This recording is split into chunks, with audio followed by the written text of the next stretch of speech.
Good evening, and welcome to the First Look with Elizabeth Mayfield. Eugene O'Neill's play, Beyond the Horizon, won the Pulitzer Prize this past weekend. This play draws heavily on O'Neill's own experiences with tuberculosis and his sea voyages. O'Neill has crafted a tale of missed opportunities and failed dreams involving two brothers. Robert Mayo, who is played by Richard Bennett, is a poetic but sickly dreamer who wants to go to sea and travel the world. Andrew, his brother who is played by Edward Arnold, is a born farmer who wants nothing else than to work on his family's farm.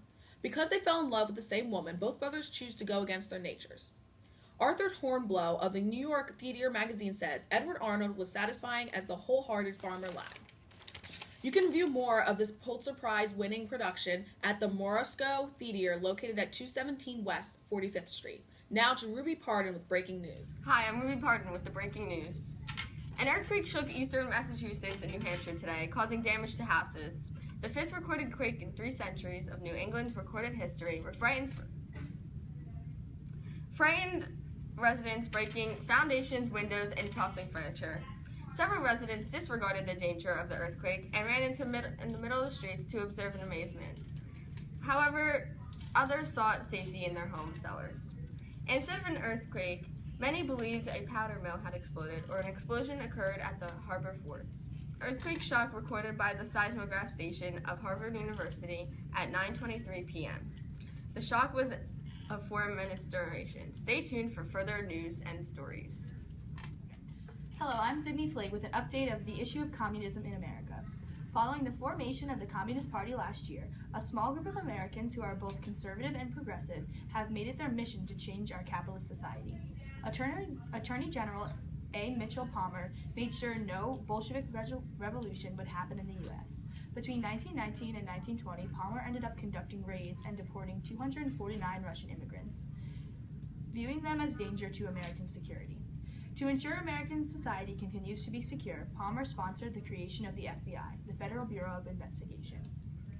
The Palmer raids were just the beginning to precautionary measures taken throughout the nation. Federal agents from the FBI infiltrated the homes of 5,000 citizens they suspected were anarchists and held them, violating their right to legal counsel.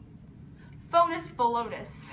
The violation of a few civil liberties is nothing compared to the outbreak of communism here in America. What a sock dowager that would be. Some believe A. Mitchell Palmer is being a Mrs. Grundy. However, American legionaries in Centralia, Washington attacked members of the Wobblies. 12 radicals were arrested. The whole country is riled up.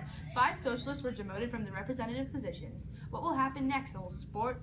On one hand, the government in Palmer will rise against communists, anarchists, and socialists. On the other, Americans are beginning to fight for their liberties. Things are uneasy. Hopefully, things from here on out will be just Jake. Good. Coming up next, we have George Stephanopoulos, who looks into when it comes to speakeasies, are cops shutting down or turning up?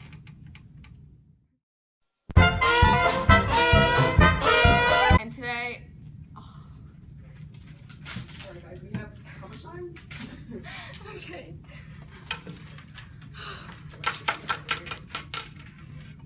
England. Okay. Like, just so you, have you ever watched the news? Like, not really. Okay.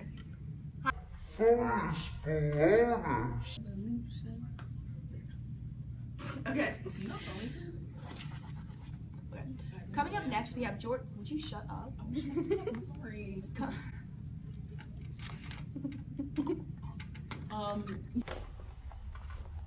10%, let's go.